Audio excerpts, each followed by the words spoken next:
Miegam tutinot, bija vairāk brīva laika un nolēmu pievērsties grāmatu lasīšanai. Paņēmu pirmo, kas pagadījās par rokām. Sena autora darbs. Devalvē vai nedevalvē? Tāds ir jautājums.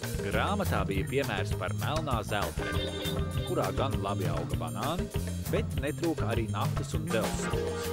Tās valdinieks bija uzkrājis valstī brangus parādus bambukos, bet naftu citām valstīm pārdeva par dolāriem.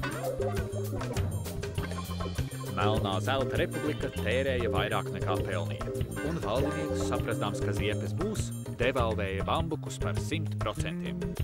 Naftas dolārus pārvēršot bambukos, kā uz burvju mājiena valsts kasē bija 2 tik naudas, un valdnieks varēja dzēst valsts bambukos iekrātos iekšējos parādus iedzīvotājiem un bankām ar 2 tik mazvērtīgu naudu.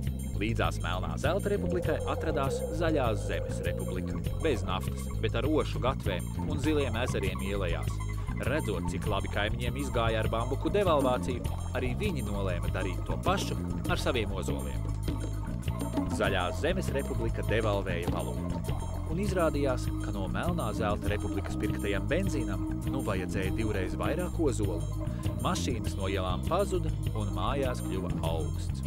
Arī oša mēbeļu ražotājiem ienākumi neauga kā cerēts, jo iekārtu pirkšanai no tehnoloģiju republikas arī vajadzēja 2 reiz vairāk ozolu. Nodokļu ienākumi saruka un valstī sākās haoss. Cilvēki, kam bija uzkrājumi vērtību zaudējušajā naudā, to steidza mainīt drošajos dolāros. Un koferiem veda prom un noguldīja uz ziemeļiem esošās vēsā miera valsts bankās. Kur bija prāts kaut ko tādu darīt, uzdevu sev jautājumu un liku grāmatu atpakaļ plauktā. Tas nav ceļš mums.